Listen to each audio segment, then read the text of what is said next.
a king's kid, yes, I'm a king's kid. My father is the king over everything. So I will sing this song, cause I know that I belong to the king of the universe. I'm a king's kid, yes, I'm a king's kid. My father is the king over everything. So I will sing this song, cause I know that I belong to the king of the universe.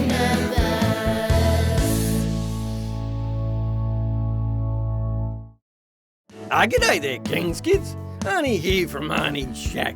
I'm so happy to catch up again with members of God's royal family. Our Bible story today comes from Exodus chapter 12 and the special way God led the Israelites out of slavery and out of Egypt. Anyway, let's get on with it.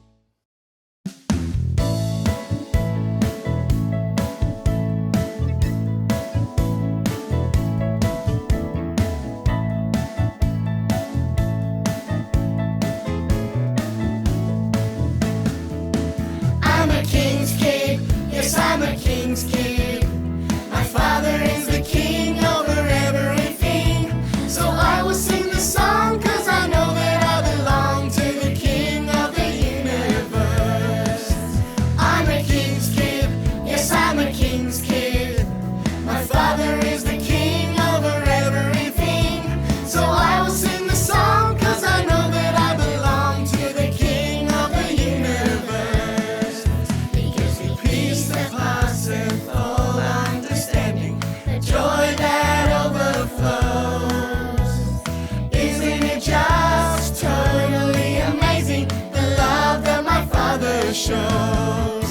I'm a king's kid, yes, I'm a king's kid. My father is the king over everything. So I will sing this song, cause I know that I belong to the king of the universe. I'm a king's kid, yes, I'm a king's kid. My father is the king over everything. So I will sing this song, cause I know that I belong to the king of the universe. So I will sing this song, cause I know that I belong to the king of the universe. So I will sing this song, cause I know that I belong to the king of the universe.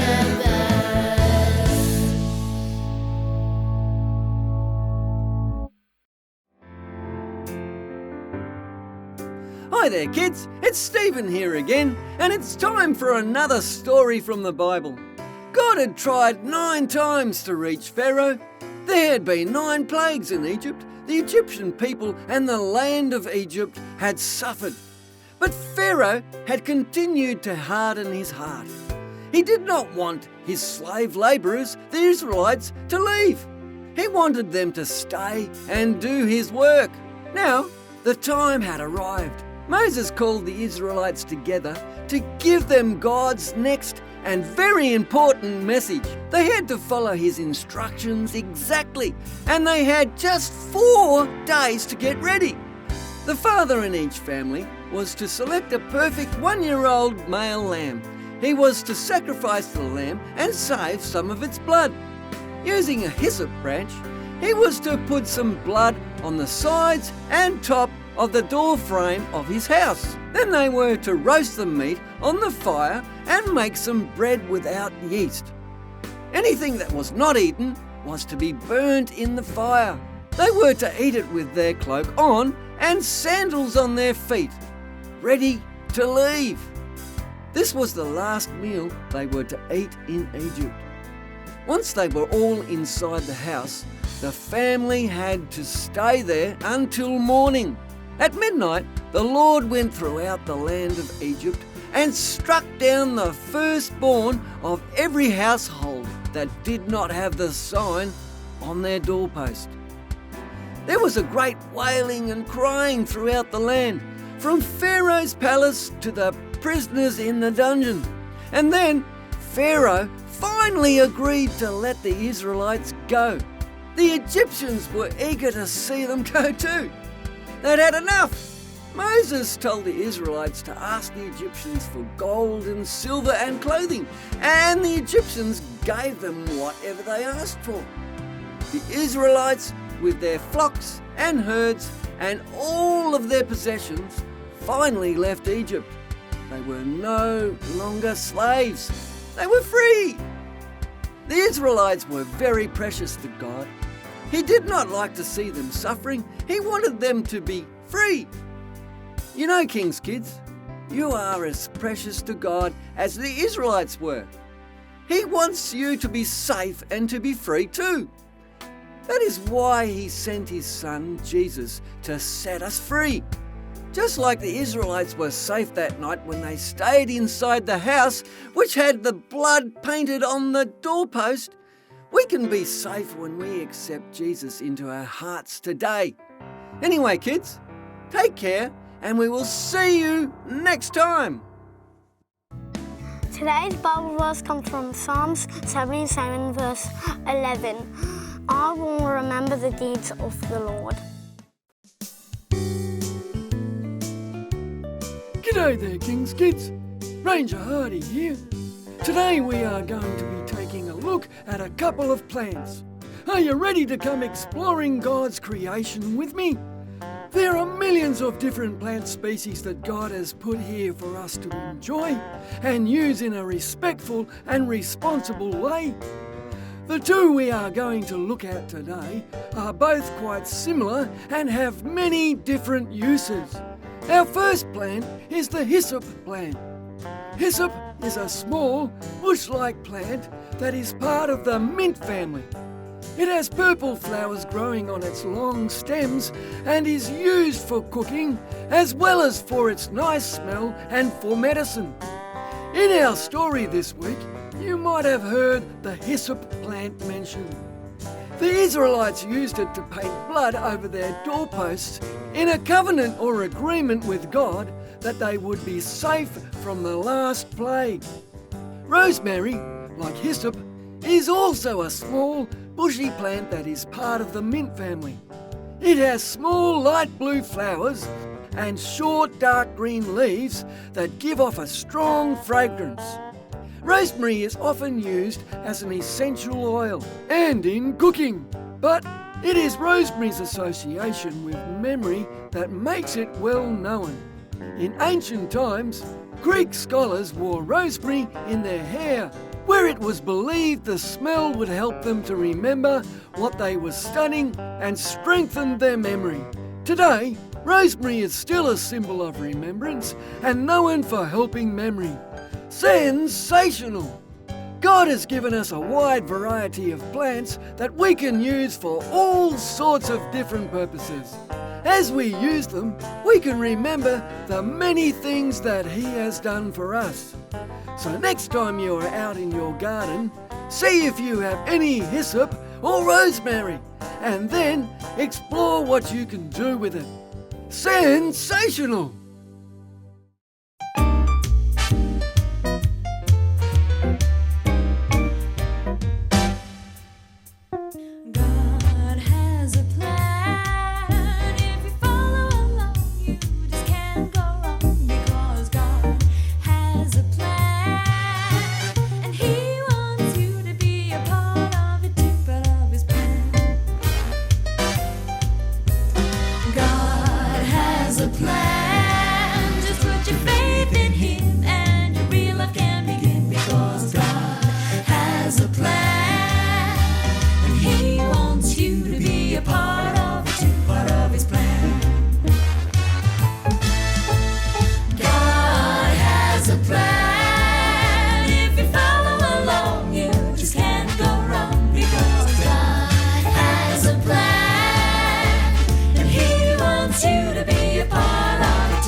Hi everyone, my name is Nurse Betty. One of the things I love to do is to teach boys and girls how to stay healthy. Today, I'd like to talk with you about your memory. The ability to remember things in either our short-term or long-term memory is an amazing gift God has given us. But we all have moments of forgetfulness from time to time, especially when life gets busy or stressful. While this can be a completely normal occurrence, having a poor memory can be frustrating. Here are some evidence-based ways to improve your memory naturally and make sure it stays healthy. 1. Eat less sugar. Lots of sugar in your diet can lead to poor memory and reduced brain volume. 2. Make time to relax and meditate. This helps the brain process and increases grey matter. This is what enables you to control movement, memory, and emotions. 3. Maintain a healthy weight. Extra body weight means that the blood cannot travel as easily to the brain. The brain needs blood to function properly. 4. Get enough sleep. Sleep plays an important role in your memory consolidation and brain growth, so rest up. 5. Train your brain. Just like your body, your brain needs exercise to stay strong. So play brain games, do crosswords, puzzles, and try new things.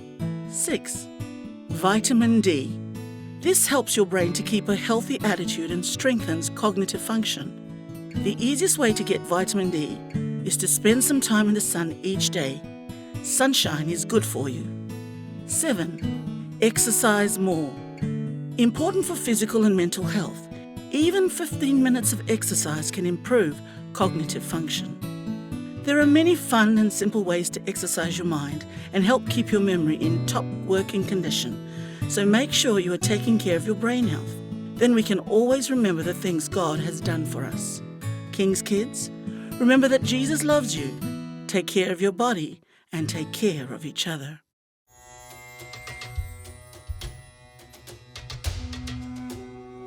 G'day there, King's kids. Arnie here from Arnie's Shack. Today we're going to be talking and learning about Egypt. And we've been blessed to be able to come in and film in the Tut Roadshow truck and have a look at all of its artefacts. But I don't know so much about Egypt, so I brought my friend here, Dr. Grenville. G'day there, Dr. Grenville. Hey, Arnie. What can you tell us about Egypt? Egypt was a beautiful and very rich country, partly because they had slaves to do everything and make everything for them. And let's go around and have a look at some of the beautiful stuff that they had. Oh yeah, okay, let's do it. So what do we see here? So on the right is King Tut, and in the middle is King Tut again, but he's dressed up as the god Osiris, because the king thought he was a god. So this is the goddess Isis, the goddess of life, and she could just change into a bird whenever she wanted to. So that dog-headed god is Anubis, and they believed that when they died, Anubis would take them into the afterlife with all their stuff, and they could live in heaven. Our kids today like to play games. These look like games here. Yeah, exactly. It's a bit like chess. They play board games. That's kind of like PlayStation 4,000 years ago. So what are these artefacts we see here?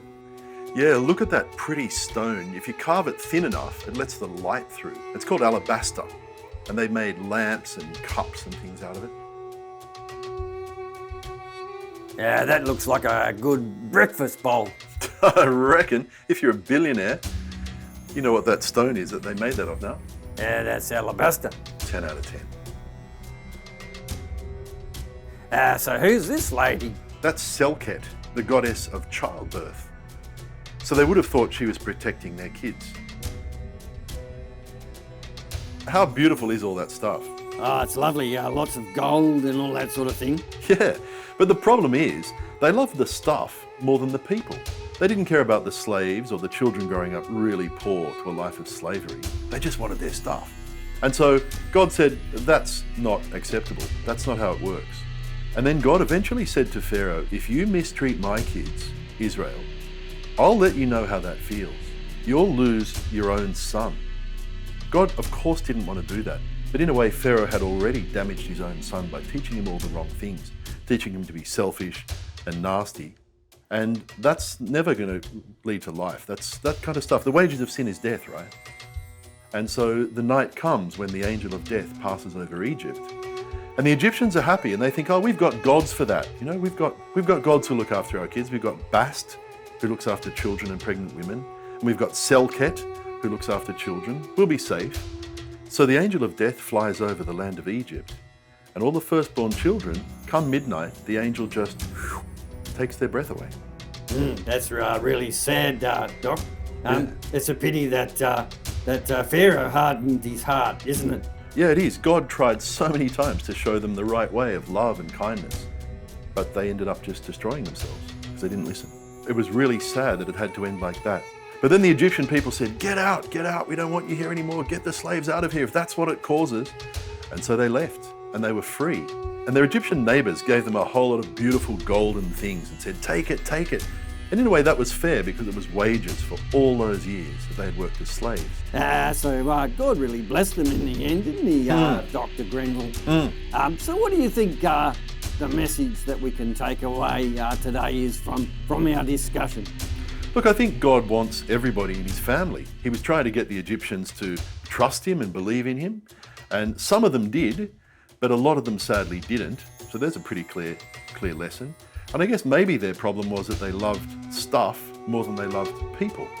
And we can fall into that mistake today. I think God's trying to say to us, you'll be happier if you love people and use your stuff for them. Oh, that's fantastic. I've learned so much today, and I'm glad that you could come along and talk to us, Dr. Grenville. Good to hang out with you, Arnie.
Hi King's Kid, my name is Reef and our story today told us about the first Passover celebrated by the Israelites as they were finally allowed to leave Egypt. Today I'm going to show you how to make a celebration stick that we can use to celebrate the many things that God has done for us. The things you will need are a wooden smooth piece, 10 coloured strips of paper, a pencil and cardboard, glue, tape and scissors. The first thing you have to do is trace out the cardboard discs. Now I need to cut out the circles.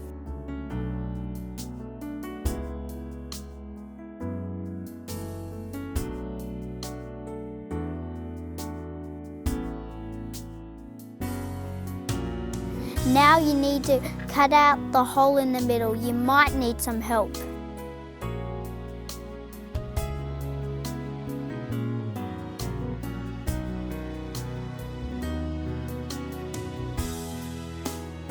Make the holes just big enough for the stick to go through. Let's just try them out. Perfect. Perfect. Now you have to get the 10 strips of coloured paper, 2 of each colour. It's time to glue our strips onto the discs, same colours on opposite sides.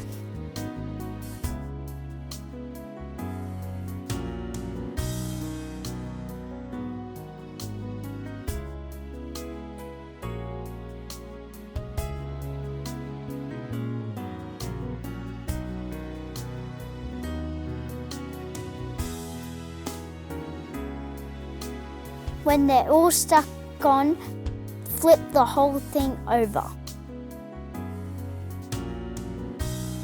Now we're going to pull up the strips and put them on our second disc.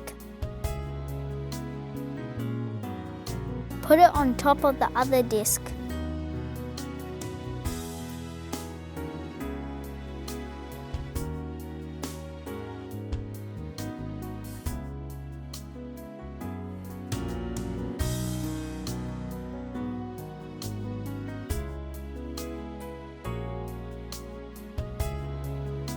Make sure they're stuck really well.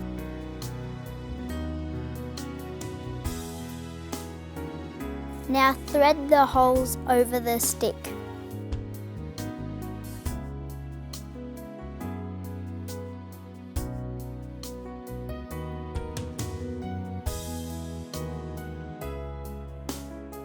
If your top one's a little bit loose, put some sticky tape on top to stop it coming off. Your bottom disc should freely move up and down. Gently spin the sticks between your hands. It's really cool to watch.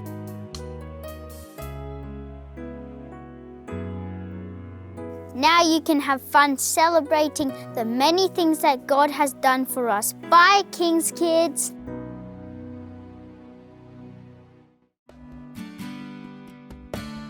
G'day there, King's Kids, and welcome back to another logged down Discovery Bible session. Hey Andy, are you logged in? Hey Andy, your mute button. You can't hear you. Is that better, Shane? Oh, now we can hear you. Yeah, I'm logged in, Shane. Sorry about the mute. Oh, that's okay. Hey, Shane. Yep. Do you know this could be a really good way to do Bible studies even if we're not logged down? Oh, I think it's a great way to do it. You don't even have to leave home. Hey Andy, how about I pray before we start? Dear God, please guide us. Thank you. Hey Andy, where's the text from today? Well, Shane, today's text is found in Psalms 77, verse 11. Oh, cool. Hey, how about I read it from my grandma's Bible first? Okay, here we go. I will remember the works of the Lord. Surely I remember thy wonders of old. What does yours say, Andy? Oh, well, Shane, mine reads, I will remember the deeds of the Lord. Yes, I will remember your miracles of long ago. Well, Andy, I remember the miracles of God from not so long ago. Not so long ago, I drowned. And he sent this lady along to save me. And when she found me, I was nearly dead, and she got me going again. So every time I have a birthday now, I really celebrate life and thank God for saving me. Oh, yeah, that was pretty good that God sent that lady along to save your life. Oh, yeah, I'd be washed out in the ocean. Yeah, Shane, I think if we look back through our lives, we can find lots of moments where God has done little things and big things that we can celebrate. Yeah, I agree, Andy. And I think the King's Kids could think of something that happened in their lives as well. Just like the Israelites were celebrating the first Passover from being saved from slavery. Yeah, it's good when we can remember what God has done in our lives. Absolutely, Andy. Hey, Andy, can you say a prayer before we go? I can do that, Shane. Dear God, thank you for your word. Help us to follow you. Amen. Amen. We'll see you later, King's Kids, and remember to celebrate what God has done for you. See you, Andy. Bye.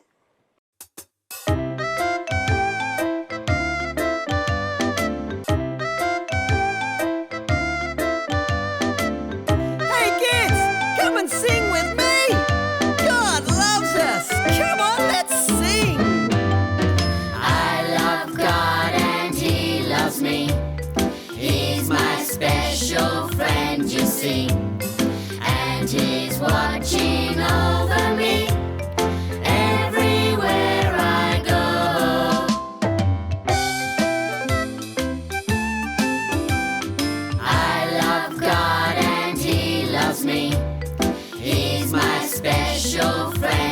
see, and He's watching over me everywhere I go.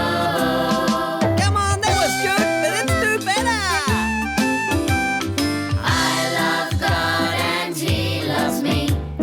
He's my special friend, you see, and He's watching over me everywhere I go.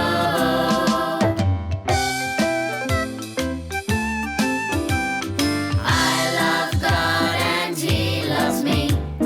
He's my special friend, you see, and He's watching over me everywhere I go.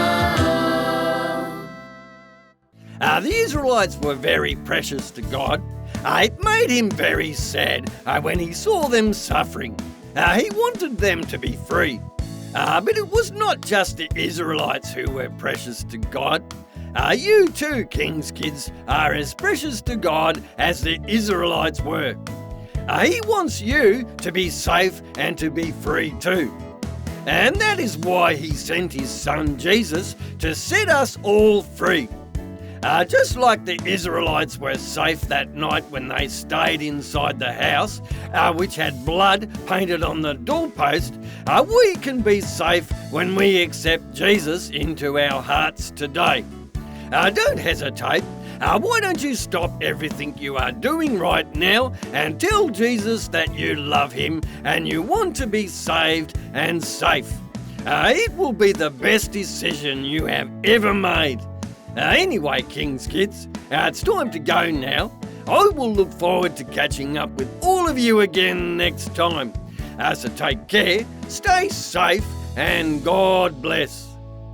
Peace that passeth all understanding, the joy that overflows. Isn't it just totally amazing, the love that my Father shows? I'm a King's kid, yes, I'm a King's kid.